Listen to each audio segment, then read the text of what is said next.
2023. Mother Gaia, third dimensional planet, ascending into fourth dimensional collective consciousness. Azure, Grand Rising Captain. can you give me the update on third dimensional planet Gaia? Yes, Christo, with pleasure. Gaia 3D currently is under critical condition. It seems there is a large amount of humans that have forgotten who they are, causing confusion, division and war driven by fear.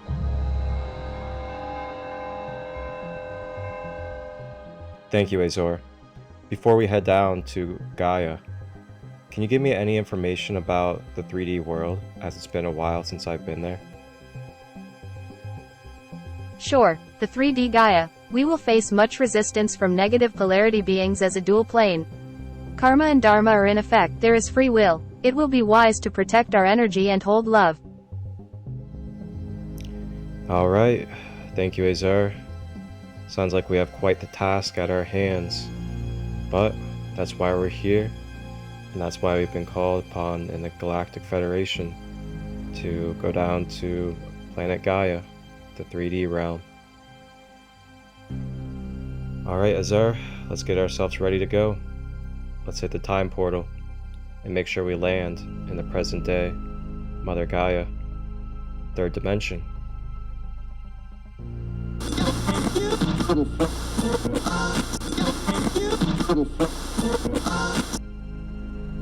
Whoa, oopsies. Yeah, not that one.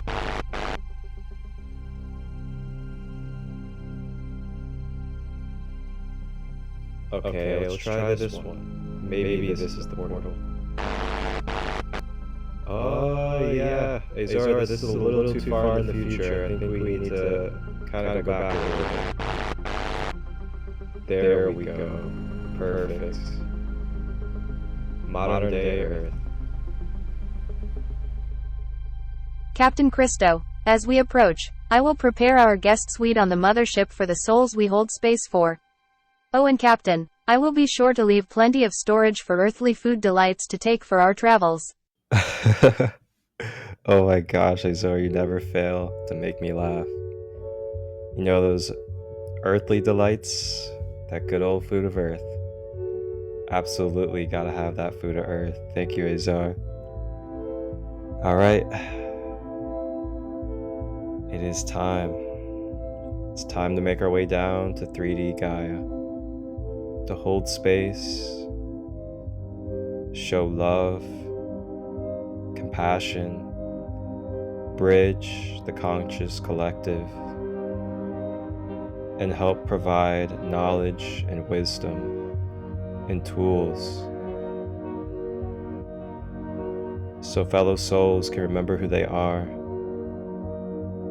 live in a unified mind state with a harmonious being, with holistic, conscious practices and tools that they may access efficiently and quantumly.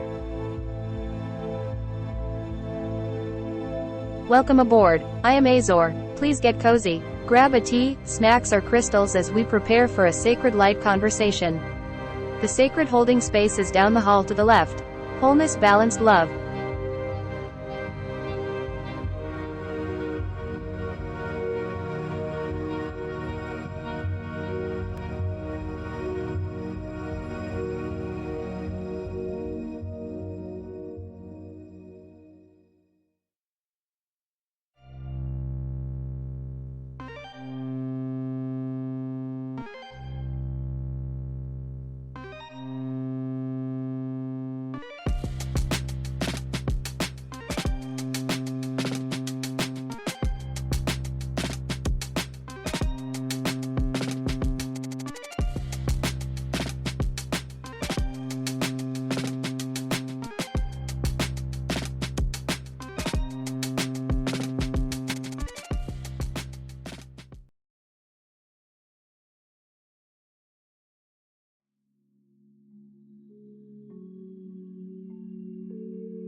Alright, Azar, it's finished.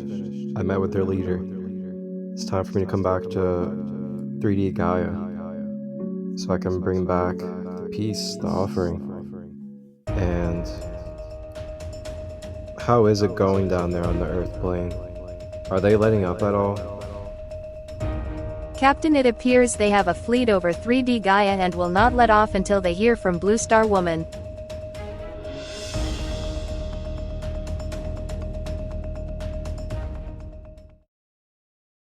Blue Star Woman. Blue Star Woman, come in. We could really use your assistance right now. We need someone that can connect with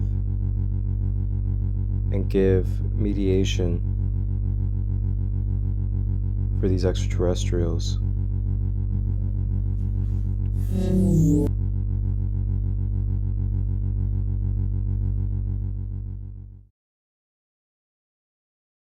Blue Star Woman Barbara Meister Vitale is an international lecturer, director of the Meta Intelligence Institute and in the leading edge of intuitive management.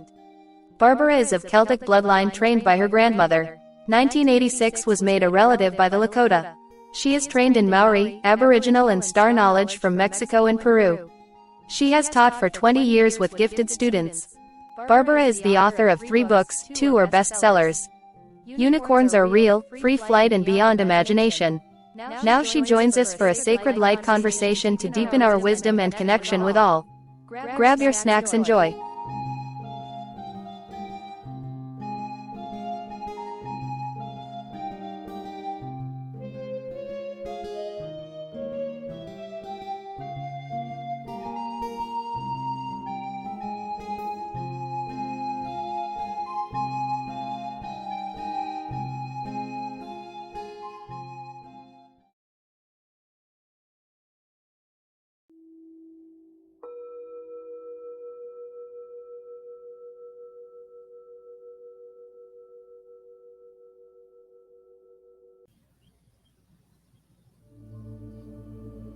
Grand day, wholeness and balanced love, everybody.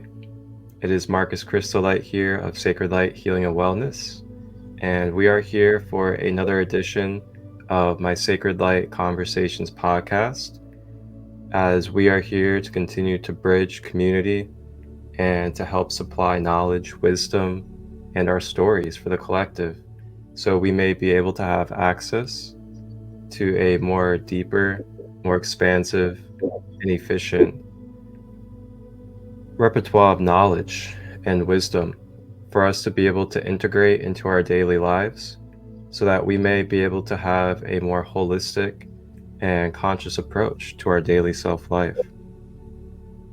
And today on this podcast episode, we are going to be taking a journey and an exploration into the life of a wonderful, sacred, divine sister and grandmother of spirit. She is, wow, where do I begin? Barbara Meister Vitale, known as Blue Star Woman, is an international lecturer, director of the Meta Intelligence Institute. She also represents the leading edge of intuitive management, the brain-mind integration, many different healing modalities, and spiritual growth. Blue Star Woman is of the Celtic bloodline, trained by her grandmother in the ancient beliefs. 1986, Barbara was made an official relative to the Lakota people. Since then, she has been trained in several traditions, many different cultures and ceremonies, and this ranging from Aboriginal to star knowledge from Mexico and Peru.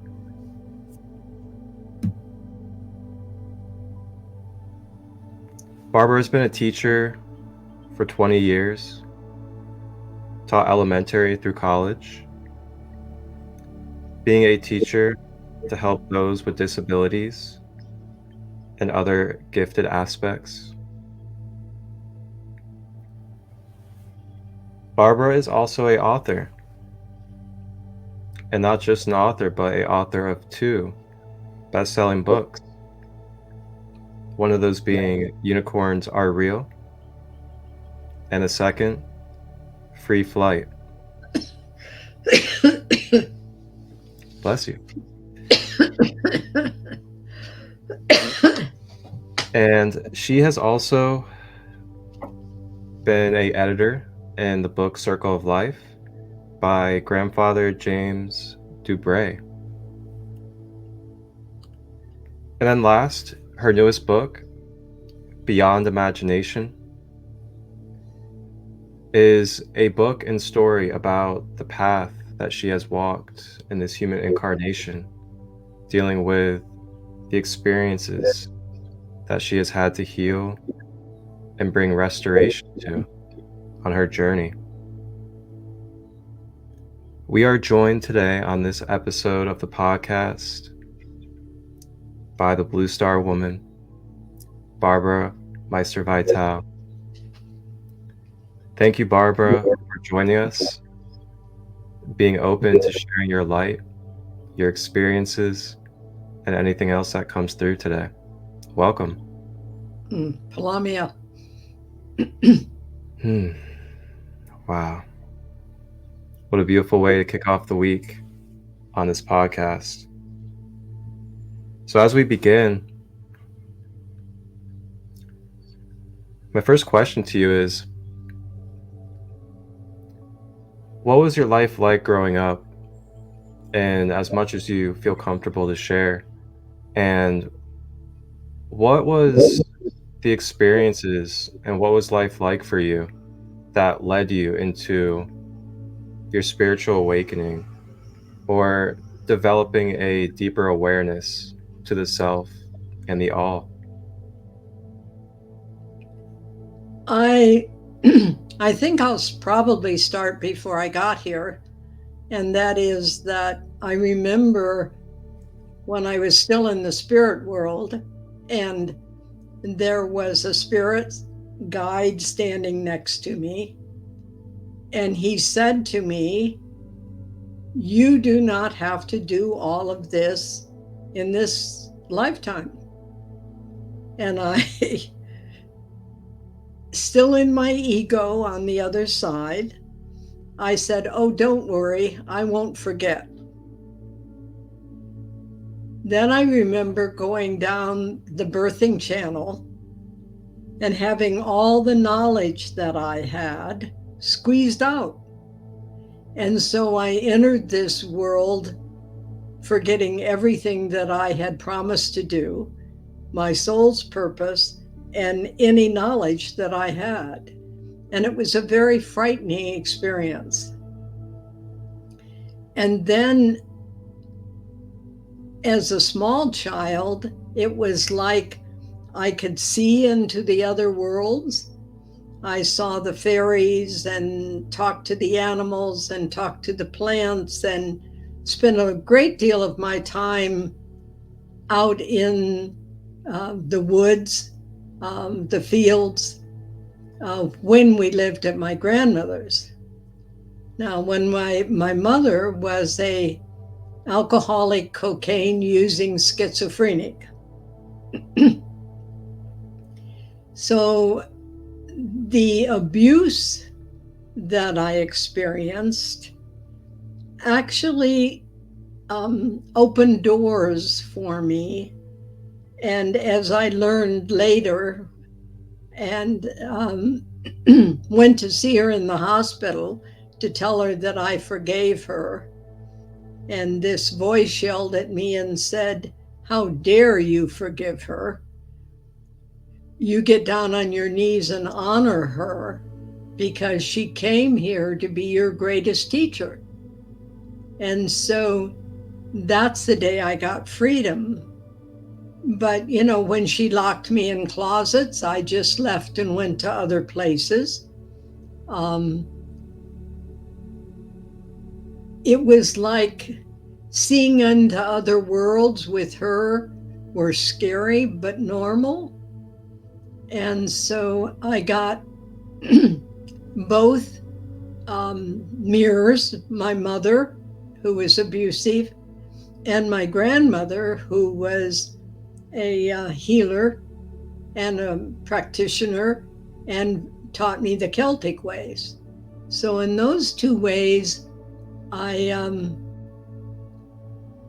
moved through that early childhood and never felt any real trauma.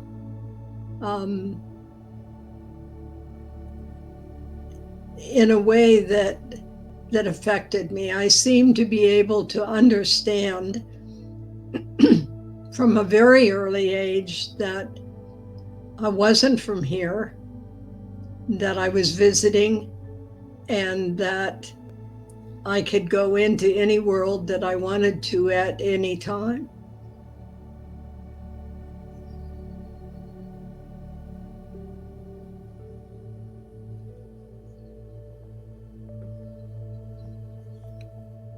Wow, thank you for sharing that. And yeah, it's really fascinating. We find that we go through what can seem like very negative or it's very dark experiences.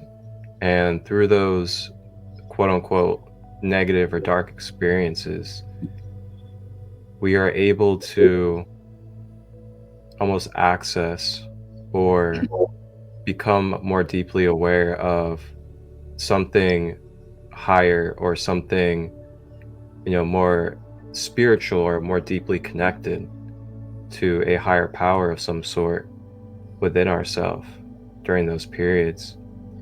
And it truly is very, very powerful and beautiful when we're able to look back in hindsight after we go through an experience and be able to see where we can find, as I've called it throughout the years, the blessings in disguise. And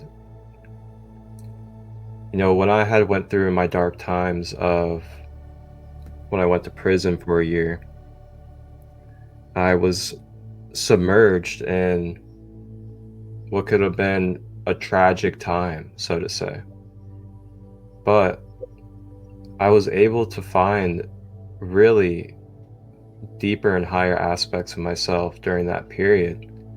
And being kind of placed in that place of isolation and darkness, I was able to really go deeper into myself and find a more matured aspect and view of who I was on a spiritual standpoint. And through that, it catapulted me and led me into teaching other inmates meditation, as well as finding myself more gifted and capable than I even realized by the divine. And to get back out into the world after that and start really becoming devoted and faithful to these gifts of energies and transformation that is able to come through my being. And through that, it led me to where I am today, ultimately with this podcast and even being able to interact and come into a space with such a wonderful divine figure like yourself. And yeah, I just want to say thank you. Thank you for your walk. Thank you for your journey, and thank you for sharing that with us. Well, I do want to say something here because I don't like to be put on pedestals. It's a long ways down when you fall off. Mm-hmm. So for those that are listening, I want to share part of my life that I don't always share, and that is that I was an alcoholic. I was a party girl. I did many, many things that were not considered spiritual. At one point, I was an atheist, to the point that I did not believe at all in anything evil. And someone dared me to go to a satanic meeting, which I thought, it's not real anyway, I'll go. Well, I almost lost my life at that meeting, and it really was the gift of having me begin to study every belief system out there and see what they said about it. And in this dimension here, there are things that are challenging, and if we give them energy, they have strength. So I think that understanding that I'm not this spiritual being, I'm a human being, and hue is the word for light. So I think we're all here in our imperfection, learning to recover or remember that love and light that is our natural existence. I mean, I've tried suicide. So those of you who are listening who say, oh, I could never be like that, remember, I've got 87 years of practice and a lot of experiences that shook me to the core. The one thing that I would tell you to do is to work on yourself, because if someone is really healed, then they can walk into a room and change everyone in the room who is open to that change. You simply carry that love and light with you. And the other thing that I told Christopher a little bit earlier is be careful with what you ask for, because this 3D dimension is about learning how what we say and think and our behavior creates our reality. So I mentioned to Christopher that when I was in my 40s and heavily into metaphysics, I said, I want everything that is not of love and light removed from my life, and I want it done now. And within 7 days, I crashed my car, lost my home, my son moved out, I got a divorce, and I lost my job. And everything that was not of pure love and light vanished. So, a more logical way to say it was, I invite more love and light into my life. I focus on love and light. And so when you talk about healing somebody, you're focusing on the illness. So when I had my heart attack last December, which was an incredible gift, I asked people not to send healing because the healing was focusing on what was wrong.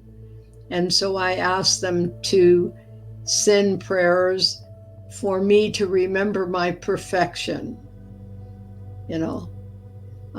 Things like greater things than I do, you can do. I am in you.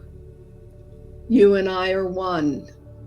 So, if you believe that your God, creator, whomever created you in perfection, and you are a part of that, then it's only your stress your thoughts, your emotions, your triggers that create these illnesses.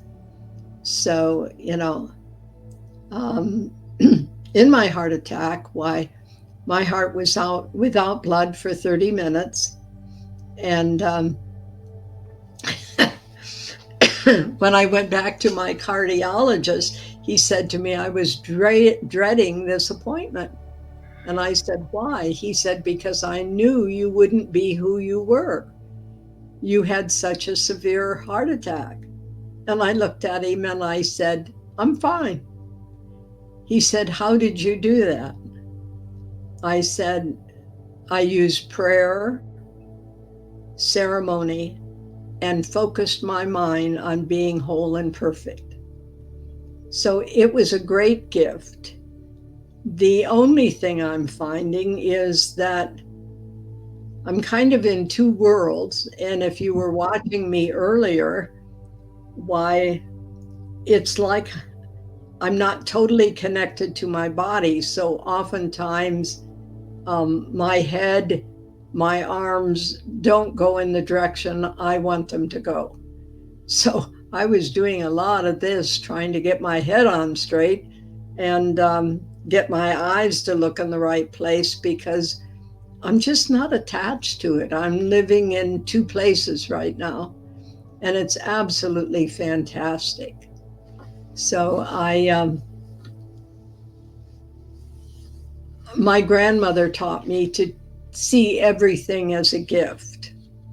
When my mother used to lock me in closets, why I just went someplace else. I never stayed in that closet. I learned to travel to other dimensions when I was 5 years old. So, she was an incredible gift, absolutely incredible. She taught me strength. She taught me how to understand darkness and why it comes in and what causes holes in your aura that can affect your physical body. So that's a lot that I usually don't share. Some of it's in the book, but not all of it. And so, and I didn't read. I was labeled retarded. So I just look back at it and laugh at all of it, because it was all so perfect for where I am right now.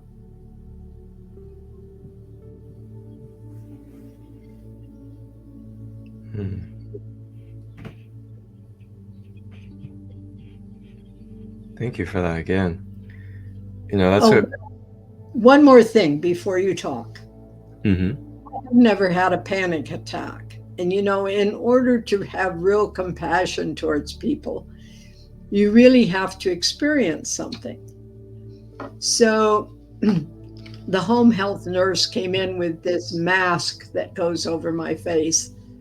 And I told her I didn't like it. And when I was 3 months old, my mother tried to smother me and my father stopped her. So I have a little bit of a phobia about anything over my face. So I put that mask on and I went into a full-fledged panic attack, the only one I've had in my life. And let me tell you, I had to call my grandson and apologize to him and say, I will never, ever again say to you, take a deep breath, be calm. It's not real. Because when you are in a panic attack, you're in a panic attack. And there is absolutely no shutting it off until you resolve the issue that's causing the panic attack. And my grandson just laughed. He said, yeah, that's pretty much the way it is. So when you have something happen to you and then you're gifted with an understanding of it, if you came here to show compassion, to have compassion when you haven't experienced it, is challenging, you know. So I've had a lot of those experiences.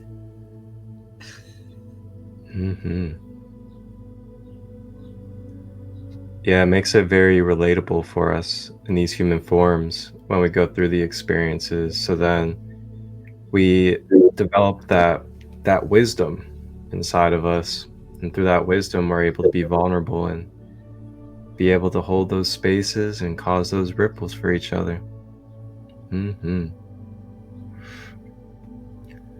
Wow, so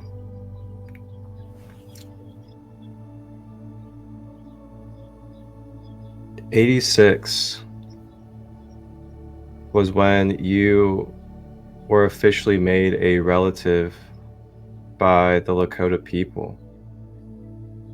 Do you mind sharing about any of this experience and any of this journey? No, I don't mind, but let me give you some background. I have learned that the universe is working for me. And if something comes into my life, I don't question it. I just follow it. So I was out on the circuit lecturing to corporations and school systems and making a lot of money. I mean, a lot of money. And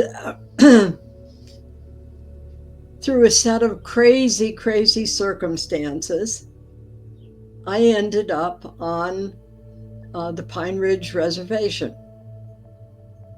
and Standing Rock Reservation, where the Lakota are. And I was training teachers. I wasn't out there for any spiritual reason. I wasn't looking for a spiritual reason. And one of the council members had a grandson who was a non-reader. And she asked me to work with him, and I did. And within 30 minutes, he was reading on grade level. And so I didn't think anything of it, because this is just something that I knew how to do. So I got a phone call that said, "We're going to have a party for you out here. Will you come out?" And I said, "Sure." So I came out and I said, "What do I bring?" And they said, "A pretty dress and your credit card." Well, they weren't kidding, because I got there and we hit the Walmart and all the pawn shops, etc. And I bought and bought and bought. And then I bought a buffalo. And then they had this powwow and everything. And then they took me out in the middle of the floor and gave me the name Wichakpi Towi, which means Blue Star Woman, and paraded me around the gymnasium. And I had no idea what was going on, none whatsoever. So 5 years later, I called up the superintendent, and I had been to a hunka ceremony, or a making of a relative ceremony. And I called him up and I said, "I just went to this gathering, and it looked like that gathering that I had on Standing Rock." And he started laughing and he said, "We wondered how long it would take you to realize you were Lakota." At the time, I had bright red hair. So needless to say, I don't look very indigenous, except for being Celtic indigenous. But from then on in, I was just thrown into one ceremony after another and was taught, and ended up walking the Lakota way.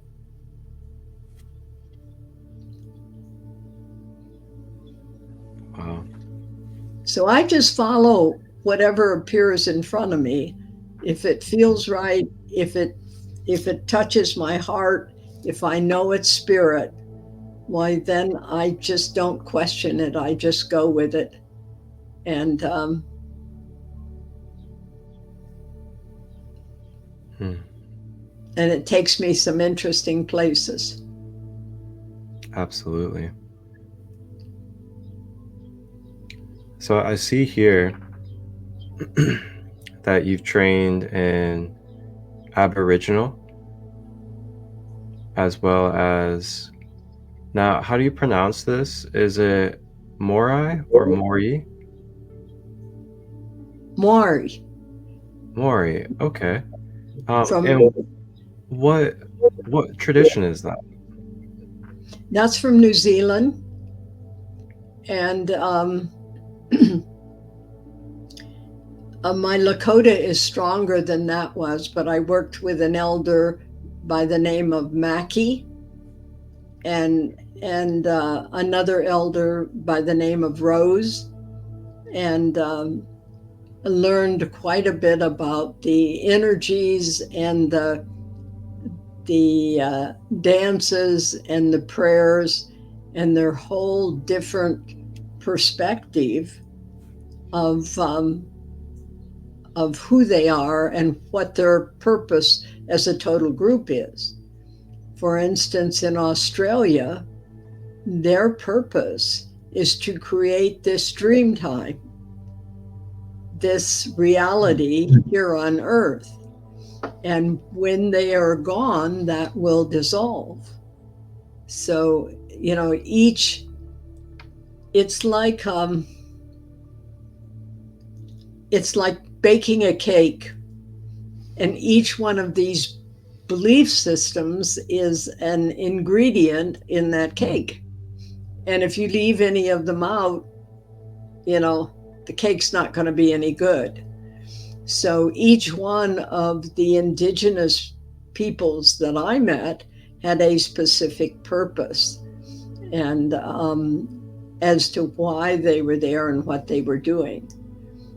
One of the funny things about Mackie was he weighed almost 400 pounds. He used to teach women to eat for him and send him the food when he was fasting, which is something that if you're trained in it, you can do it even for sun dancers, but you have to ask permission from the leader. And so he came to me and he said, all these women are out there eating for me and I'm not eating. Look what's happening. And he ate very little, but he just kept gaining weight and gaining weight and gaining weight because all that was being sent to him. And on the other end of the spectrum, when I was in Argentina, I met an Eritrean, and an Eritrean is someone who learns to take all of their minerals, vitamins, all of their energy from the air, so they don't eat at all. And he was actually at the time Minister of Education, but a most spiritual, interesting. So there is no one way, Christopher. There's just whatever you agreed to do here. If you agreed to train doctors, then you're going to have to be in the hospital a lot or have a lot of challenges so they can watch you heal. So to get down on yourself and to say, I'm doing something wrong because this is happening. No. The universe loves you, and the universe always works on your behalf. Period. And if you are in touch with your heart and with that love, and you're not a victim, there are no victims. Nobody does anything to you. You just attract that into your life. And there are fun ways to do it. And, I happen to choose an adventurous, fun thing. And in the book, I put a few examples because I wanted people to understand that this reality of getting up in the morning and going to work and coming home and eating is is not the reality on this planet. There are places where they might as well be on another dimension. The reality is so different, and some of them are. So it's an expansion thing. It's understanding that. But so I don't know how to explain it. I don't know, sometimes I just disappear. And my husband will go all over the house looking for me, and I'll be sitting in front of my computer and he can't find me. And I don't know that I disappeared. It's just that I was thinking of something with a high vibration and joined with it, and then poof, So I think it's fun. Yeah, I agree. It's just fun. And if you look at it as fun, yeah, there are times when to make it fun is challenging, you know. But if I have a pain, I want to know what's causing that pain. What is the belief system, the genetic trauma? What is it? Because it can't exist without an energy behind it. Yeah.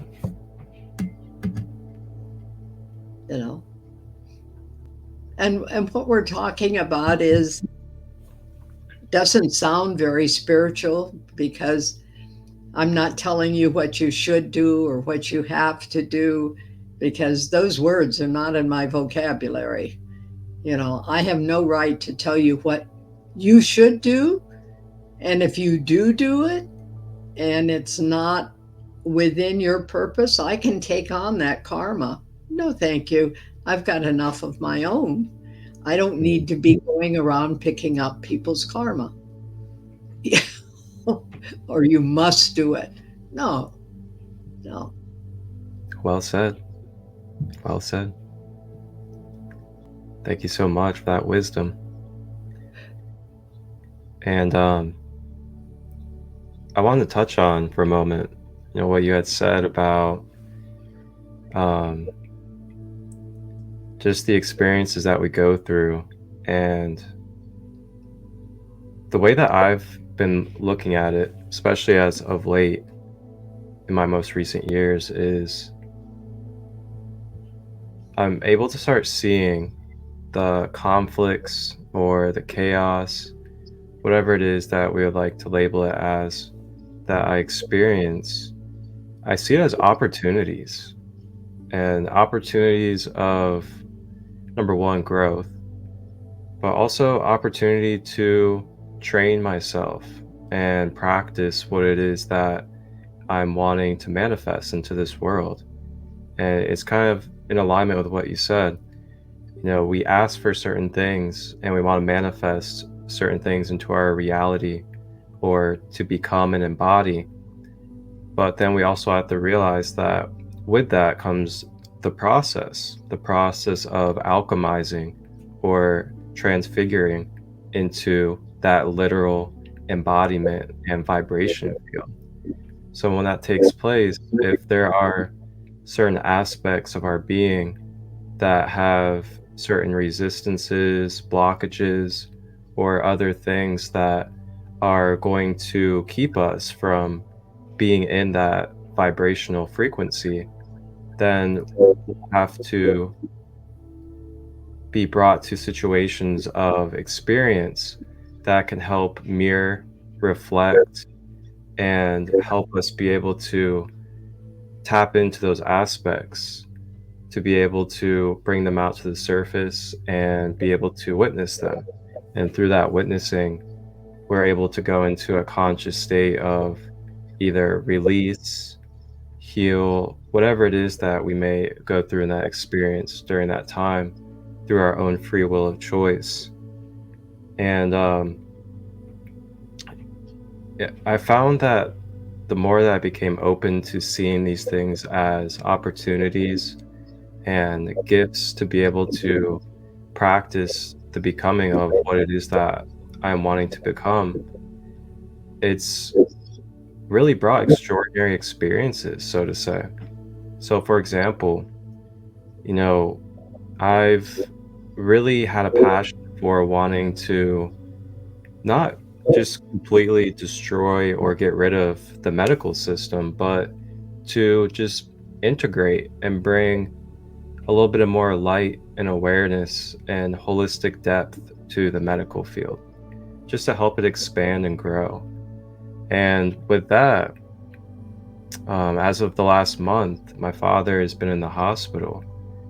And through that journey that I've been placed on with him, being basically his legal guardian now, taking care of his medical and legal responsibilities, and really having to show up and be present daily, I've really experienced quite a bit about what goes on inside of these hospitals, as well as the type of procedures and not just the mindset, but the depth of awareness that they have when it comes to the holistic and multidimensional reality of our human being.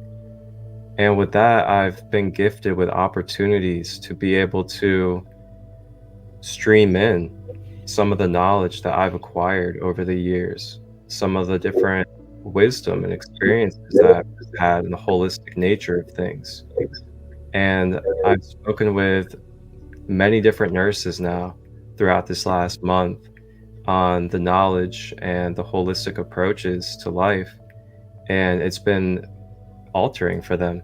And it's also been altering for me as well, of course, because I'm able to see that what I have coming through me, what I'm a vessel for, is for all. It's for any and all that's available vibrationally to receive. And with that being said, it can be a nurse, it can be a doctor, it can be a homeless guy on the street. And just because somebody has a profession doesn't mean that they know everything possible there is about that profession or the knowledge behind it. And there can always be an opportunity that you may know something that may not be aware of yet. And when we share that, when we become vulnerable and use our will to want to step outside of that fear, step outside of that feeling of a barrier, oh, I can't share what I know about holistic health because, this guy's a doctor, but when you step through that and you just do it, it's amazing the human connection that you can make beyond the labels and allow spirit to be able to flow. And the next thing you know, they're going home from their job and their day as a doctor and going to research about the reishi mushroom, just like what happened with me the other day. And it's such a beautiful path, and I'm really grateful. I'm grateful for you.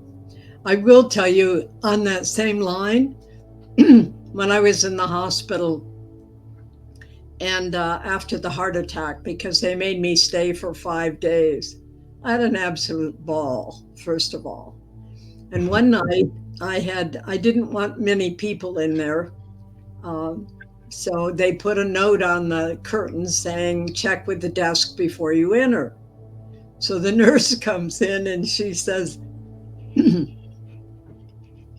there's a dirty looking old man out here who wants to come in and see you.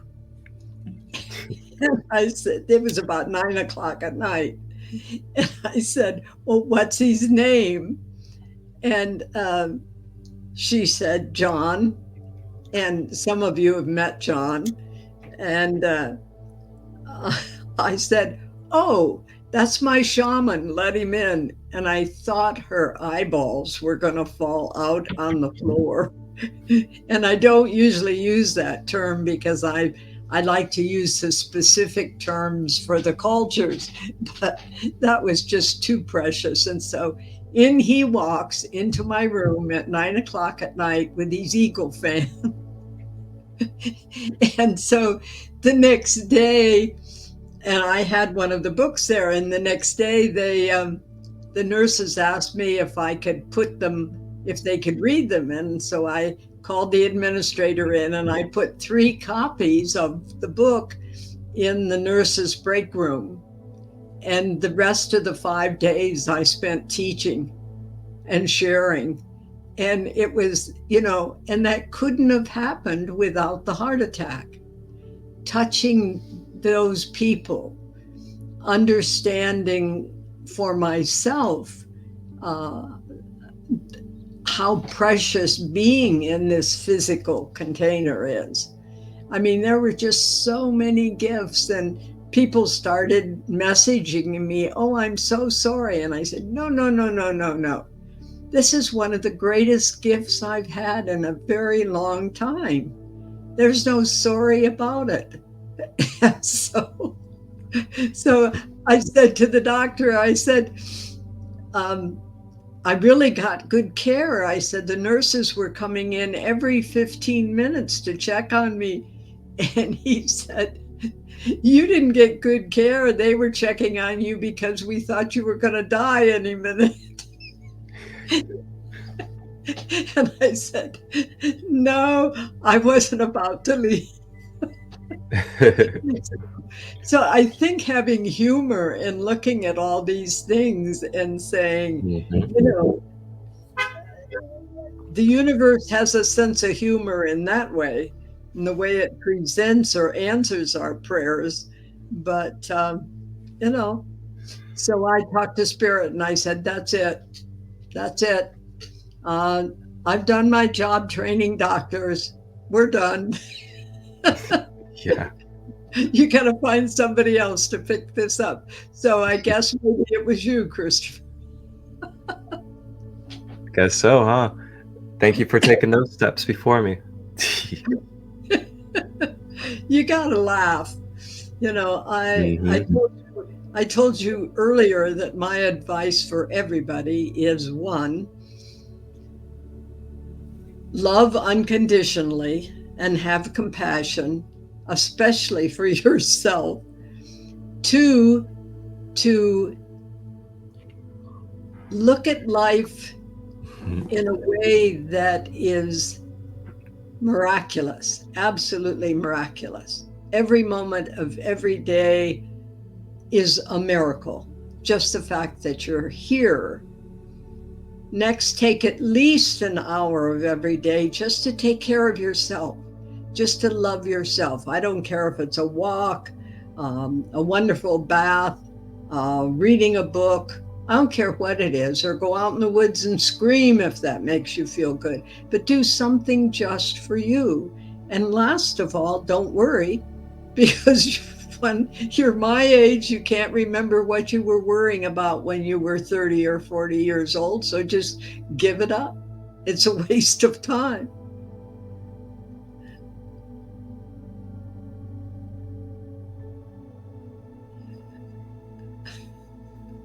Powerful words right there.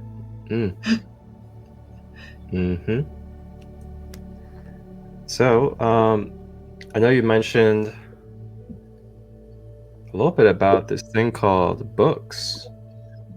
And so you have 3 books officially, right? That's right. Wonderful. And 2 of them are best-selling books as well. Right? And the first one, Unicorns Are Real. Do you mind sharing a little bit about this first book of yours? Well, early in my career, I taught special education most of the time, but before I taught special education, I had this little boy in my classroom, and he would tell the most fabulous stories. And one day he was telling a story about unicorns. And of course, I was young. I was like 20 years old. And I looked at him when he was all done and I said, you do realize that unicorns don't exist? And he looked at me with his big eyes and tears started rolling down his cheeks. And he said, yes, they do. Unicorns are real. So that's how the book got its title, was from this little boy. And in Unicorns Are Real, because I was a teacher, there are things for teachers and parents to do to help those students that have been labeled, that I refuse to label other than they're right-brained, to learn, and to learn very quickly. And a lot of the indigenous people learn in different ways, and it's all about how your brain is organized. And so that's what Unicorns Are Real are about. Free Flight, I found that most of their parents had the same challenges that the children did. So I wrote exercises for their parents to do on organization and getting things done and balancing the checkbook, which of course now you just do it with an app. But at the time, we actually had checkbooks and had to balance them. And then Grandpa asked me to come out to the reservation, and for 2 weeks we taped him, and then he told me to edit it and put it into a book, and not to mention any gossip or anybody's names except the ones he gave permission for. And it is a book that has unbelievable information in it, but it also shows you how the mind of a Lakota medicine person works. And it's not sequential. It goes all over the place. You may read 4 pages and all of a sudden there's one sentence like life is a ceremony is one of the things he said over and over and over again. And he said, you can go to all the ceremonies you want, but if you don't live your life like a ceremony, you don't understand. And so, and then of course, the newest book, which is my experiences with everything from space beings to other realities, etc. And that's just to allow people to see that there is other realities out there. And of course, the first chapter is about my healing myself, because if you don't know my perspective, you really can't understand the rest of the book. For instance, do you see that fairy garden in the background there? My office is full of fairies and dragons and paint. Yeah. But this is my happy place. I love connecting with fairy energy and guardian dragon energy. Man, especially the fairies. The fairies love to play. Like they'll grab some of your objects and they'll move it around a little bit, and then you'll be looking for it, and then you'll find it like under your bed or something. You'll be like, oh, how'd that get there? And the little fairies are just playing around. Gosh, I love them. So let's see here. Where was I? What was I about to touch on here? Oh yeah, I was going to ask you. So I see here that you have training in star knowledge from Mexico and Peru. So what have you really learned the most, and what has really connected for you through learning and being trained through the star knowledge?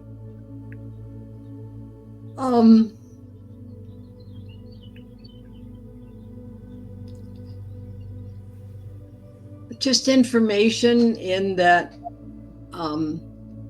there are all kinds of star beings here.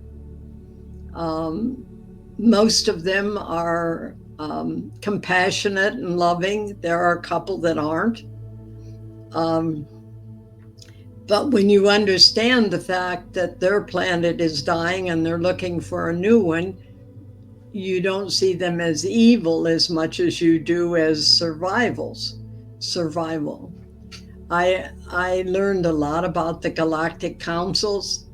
I learned a lot about how to contact the different star nations.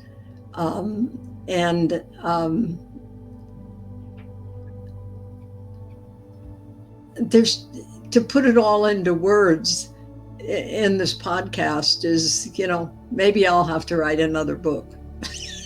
I am working on one called Please. Chasing Unconditional Love. Oh, okay. We know what chasing does. Yeah, a lot of people say, I forgive them and I'm going to put them out of my lives. They're in your life because you invited them there. And, forgiveness says that they did something wrong. Mm-hmm. And that's a hard one for people to swallow. But I learned that early. Yeah, that's an interesting topic in itself. But I've never really been the one to just kind of be like, oh, this person was related to me in this way, but now things are changing, so now I need to block you out of my life completely. I've just never really been that way. I always see it as like, hey, things change, things transition. I mean, if we still resonate in some type of function and we have respect for each other, so be it, And I just don't go to the edge of feeling like just because there was a certain label or dynamic that now there needs to be no interaction whatsoever, unless it's absolutely, divinely meant to be that way. But I just don't go that way. Well, we still have our triggers, and our triggers help us grow. It's when you get to the place that you realize that you're seeing the same kind of pattern, but you're not getting triggered, as long as you're not suppressing that emotion. But when you get to the place that you didn't even notice that it happened, then you've healed that aspect of yourself. And somebody said to me the other day, that was awful what they said about you. And I said, what did they say? Because I never heard it. It didn't register in my reality at all. So we really are extremely powerful. Mm-hmm. And each one of us create our own reality with the help of all the other beings, our ancestors, the angels, the spirits, whatever. We're all one. And when you realize that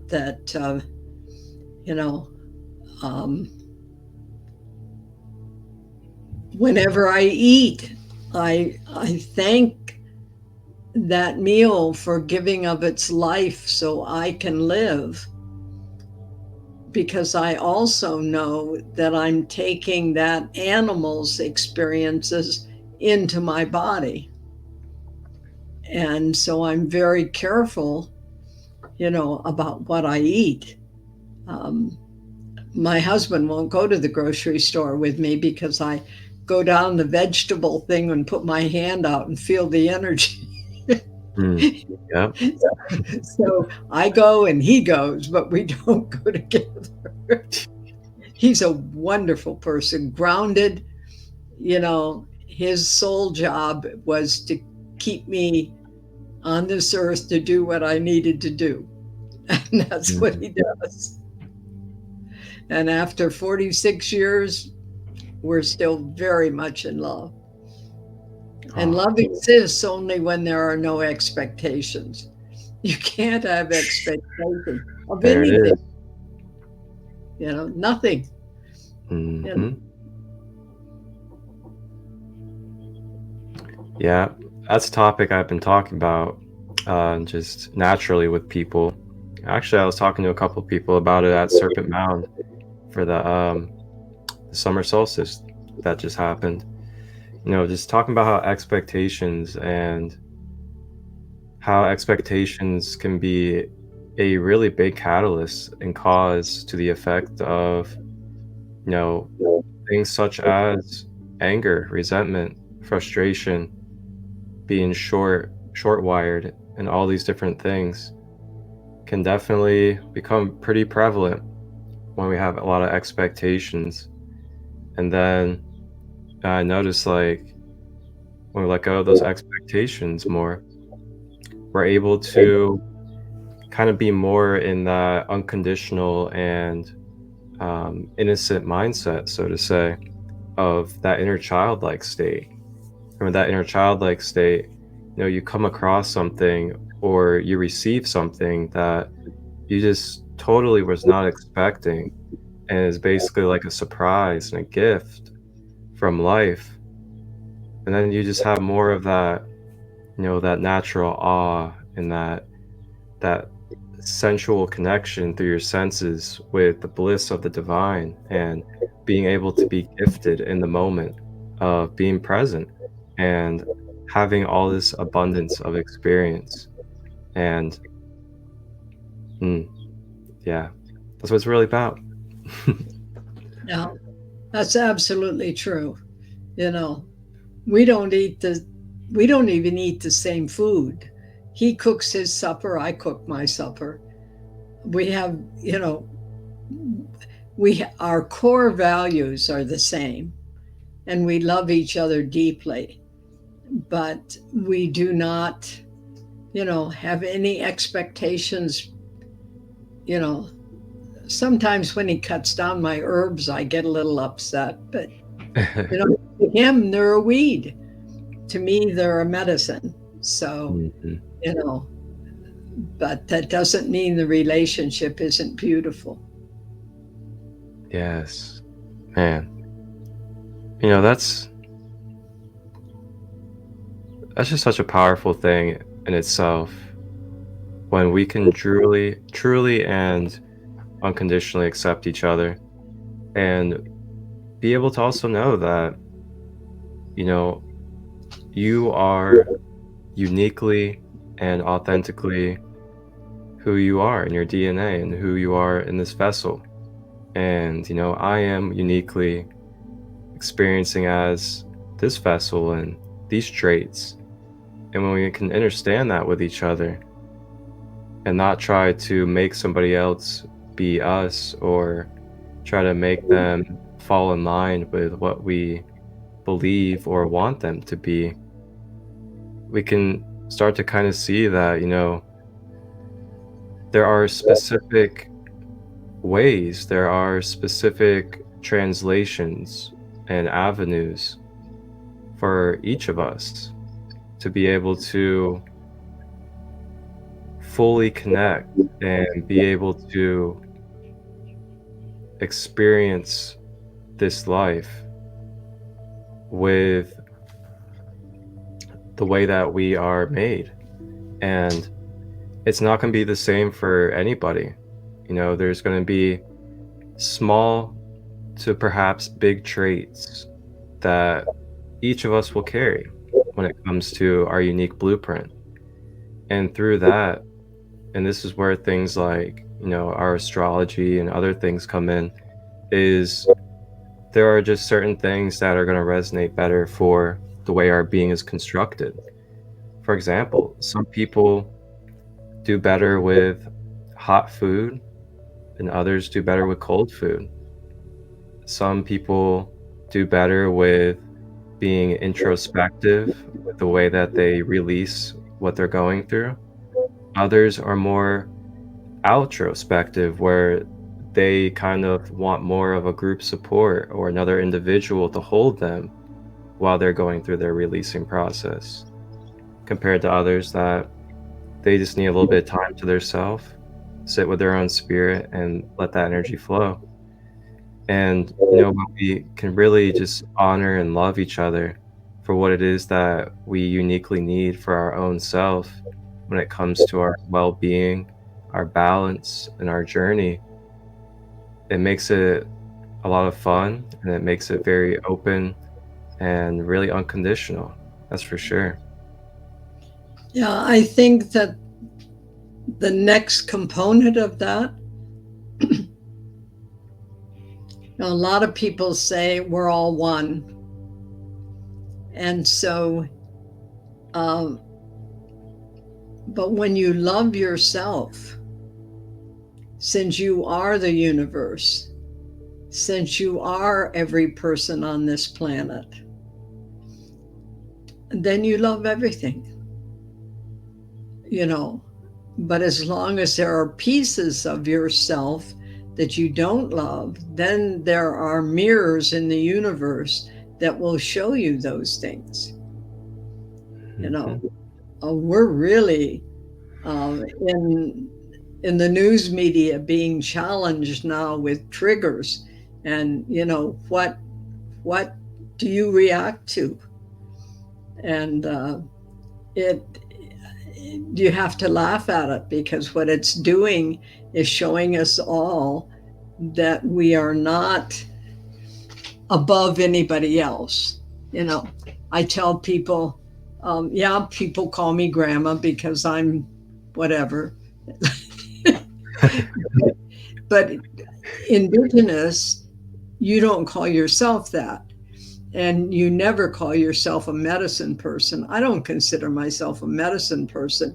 I consider myself a human being who's stumbling through this school to try to get at least past the course. and as I get older, having better understanding. But it starts with the fact that, you know, if I heal something, then I heal every person on this planet who has the same name of Barbara. I heal everyone who has the same birth date. I heal all of my ancestors, 7 generations in the past and 7 generations in the future. You know, I'm an ancestor to those that have not physically appeared here, but they still exist. And if I heal, that gives them a better chance. And yet, you know, it's hard to put into words. I know that in one of my near-death experiences, I went to this place that was like an ocean, and I was like a drop in that ocean, and there was nothing but me in the ocean, except the ocean was pure love and light, and it was like a white mist, and there was absolutely no separation, and nothing had any meaning except that love. Nothing. And I didn't want to come back. And when I came back, I went into a deep depression for almost 3 months because I wanted to go back and experience that love. And now the rest of my life has been about learning how to experience that love without leaving the 3D dimension.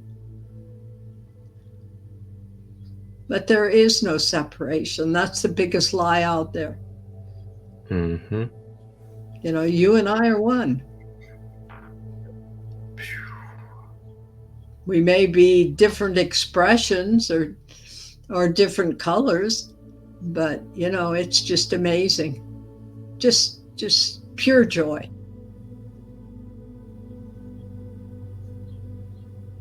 Yeah, you know, and that's profound in itself, especially with the separation aspect. I'm not going to get too deep and touch into this too much because I don't really want to go into like a tangent about religion, but it's just interesting, the observation of when we think that we're separate from the creator, compared to seeing it all as one. And I just reflect on different scripture, different text, and it's right there in the teachings, even through Yeshua. Yeshua even says it, we're the temple. We're the temple for the Creator to reside. And then also, Father is in me and I am in the Father.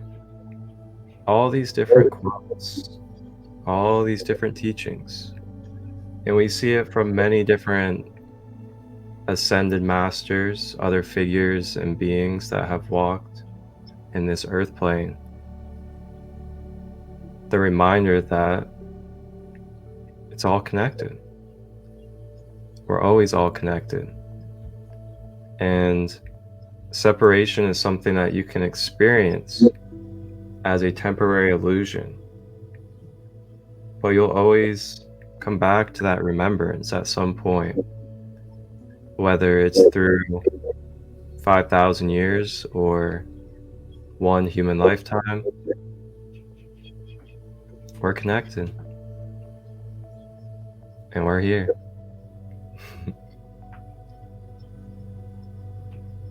Mm-hmm.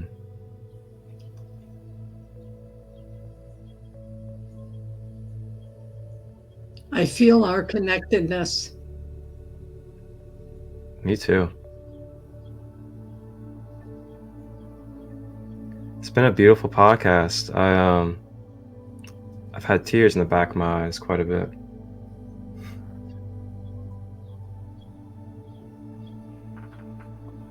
Wow. So I do have another question for you. And that question is,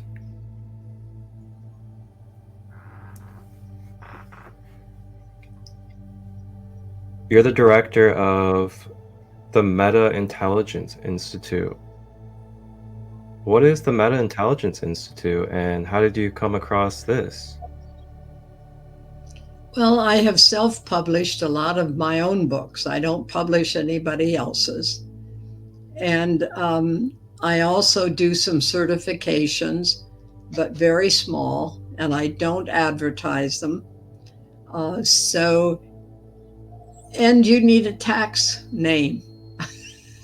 So you put all that together, but the meta simply means more than intelligence, more than what we think we are. But I started that back in 1980. So. Wow, wonderful. And have you been doing teachings through it?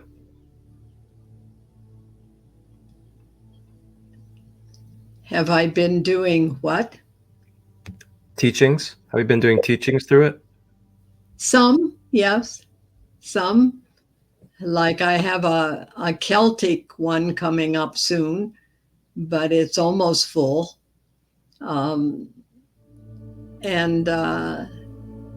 It just depends. Right now, I'm just branching out into podcasts and things. And the end of this week, I'm doing the World UFO Conference and speaking about some experiences.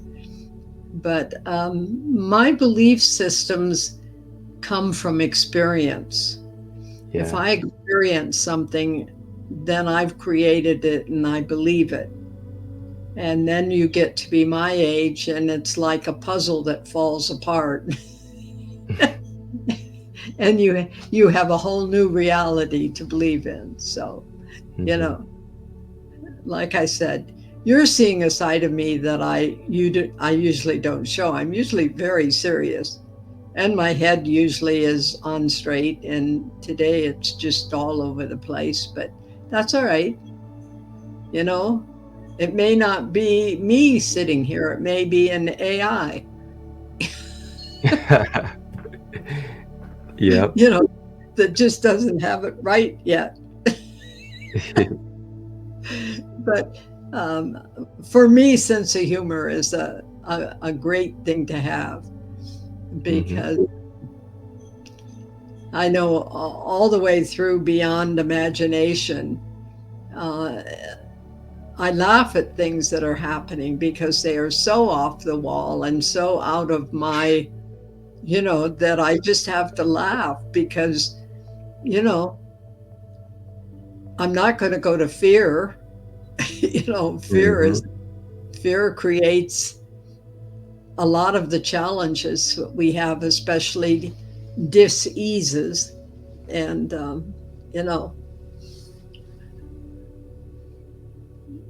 I agree. So, wow, you're going to be going to the World UFO Conference, huh? Again, I did not hear that. Remember my 87-year-old years. So you're going to the World UFO Conference. I still didn't hear it. Uh-oh. Can you hear me now? Yes. Okay, cool. So you're going to the World UFO Conference. Yes. Beautiful. Yeah. Where's that? I'm presenting there on my experiences that I've had with 6 different species. Amazing. What are those 6 species? Oh. I've seen reptilians. I've seen blue people. I have seen other people. I have seen some that won't show their faces.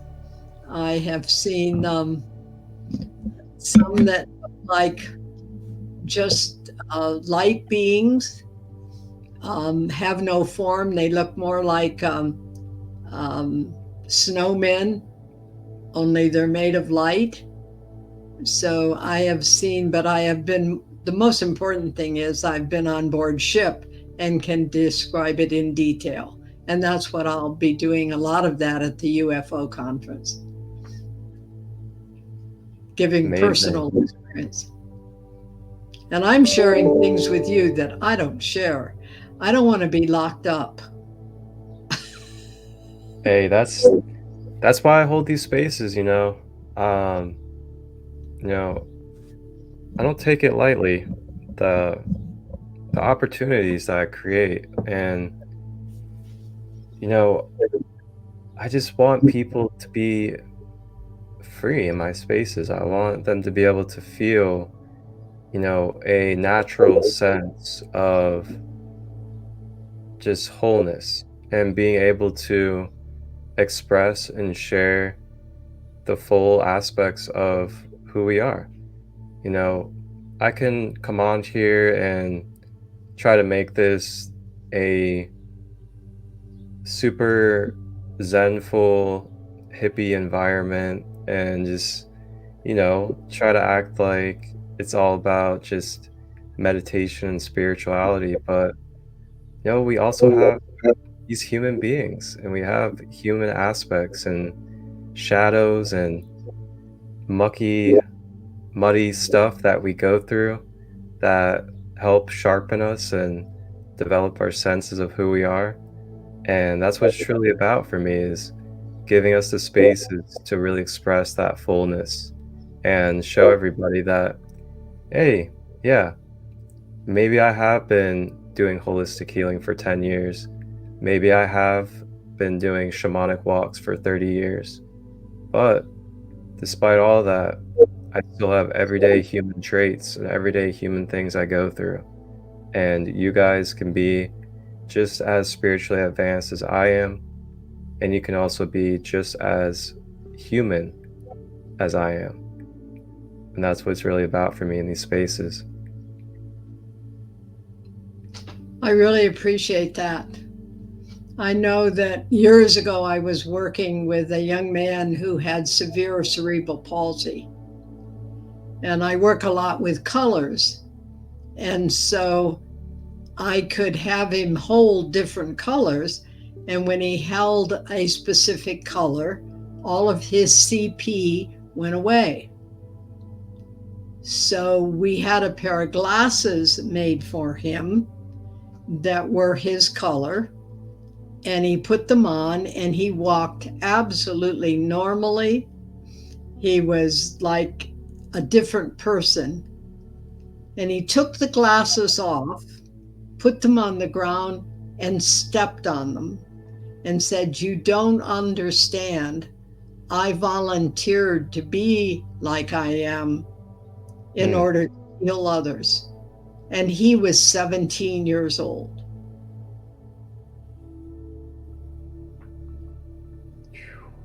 Wow. So to go around fixing everybody because you think they're not normal, you might want to think that. I never touch anyone unless I say to them, "Do you really want this? Are you willing to accept the responsibility of the changes this is going to make in your life?" And I had one person say to me, "No, because if you heal me, I will lose my Social Security disability and have no way to support myself."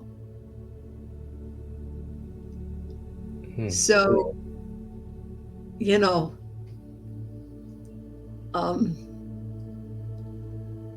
I think allowing others to have their own domain, their own belief system,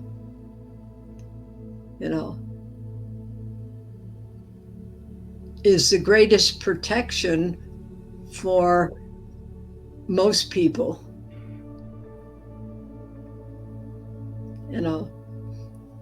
Because energy's energy. And if you take it away from one person, it has to go someplace, and sometimes it goes in you.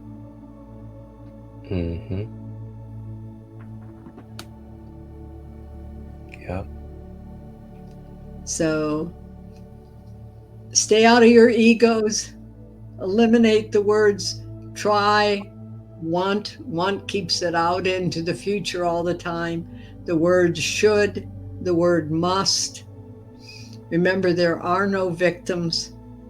And don't worry, because you'll forget.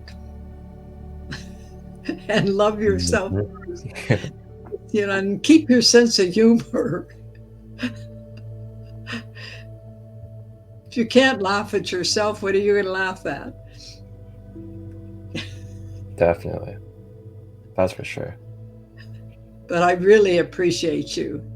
You're young and amazing, and I'll just might have to come back just to see where you go. Wow. Thank you. It truly means a lot. It truly means a lot to hear that from you. It really does. Because, as much as, I don't see anybody as, greater or less, I still do hold a reverence and I hold an honor to you for your walk as someone that is, at least, in this physical incarnation of humanity, a current human elder of mine. And I thank you. I truly do.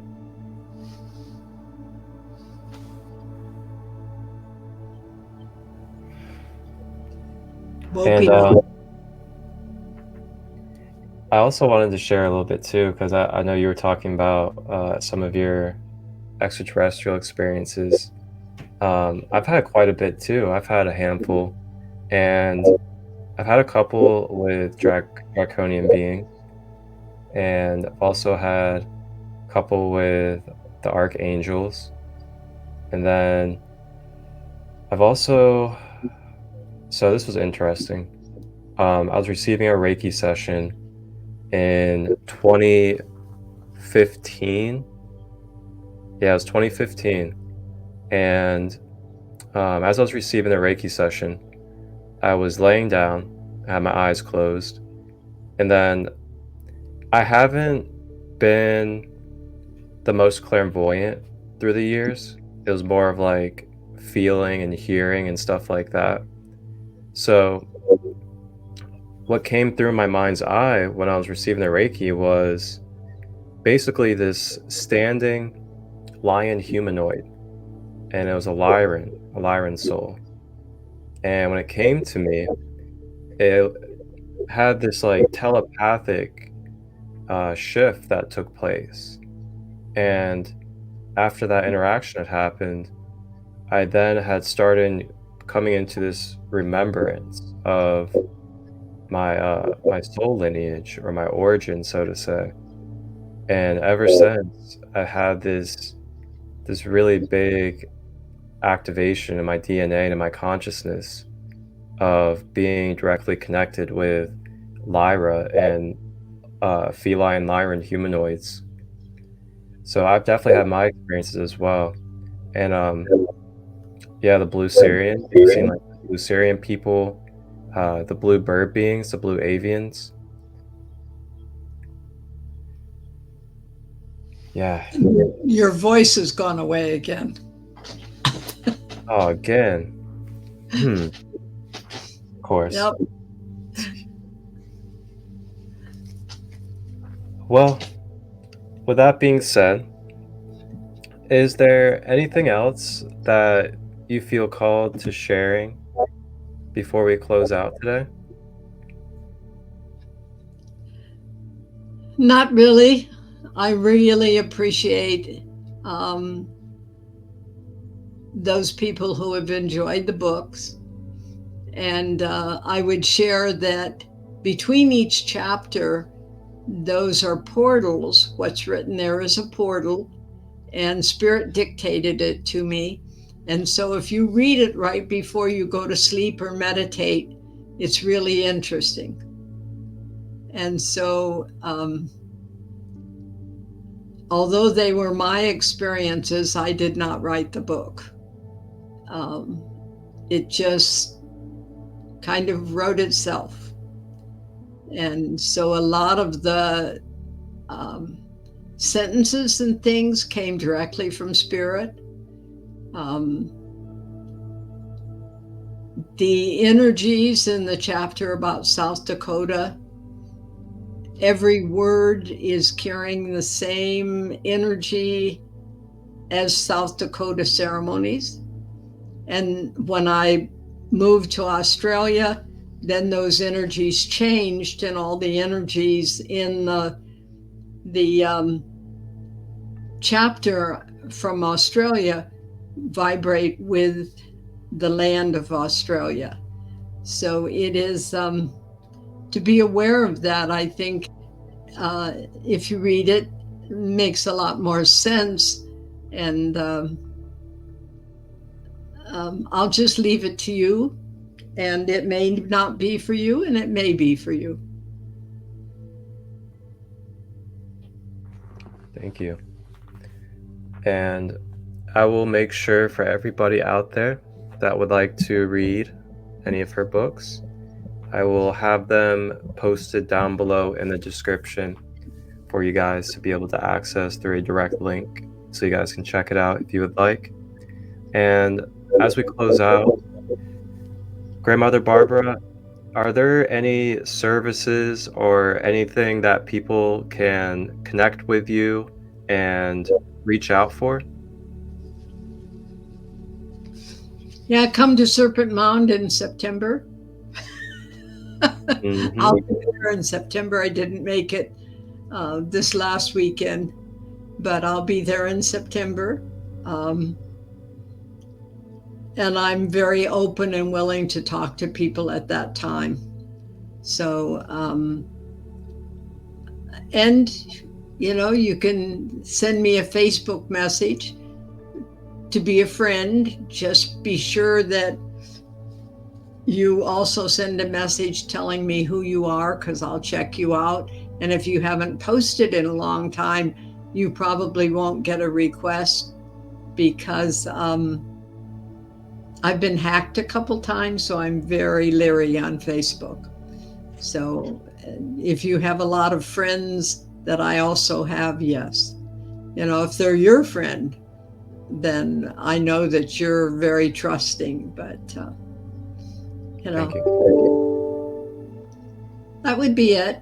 But yeah, I don't have the time to answer all the emails, etc. But yeah, they can also go to my a web page and send me a message there.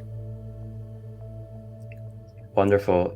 I will post your website down below in the description as well for people. Okay. And yeah, thank you again. Thank you so much for being willing to take this step in your first podcast and allow it to be with myself. It's a great honor. And I look forward to the continuous adventures that we have as we continue to explore, remember, and uplift each other into these beautiful remembrances of who we are as one. Yeah. One thing to remember is if you came on here to listen to a very wise elder, what she's telling you is that you hold the wisdom. I'm just a human.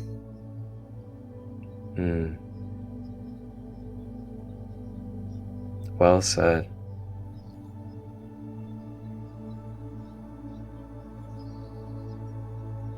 With that being said, I now close out this space, give honor and gratitude for all involved on every plane. Grateful for the mother and father, the balance.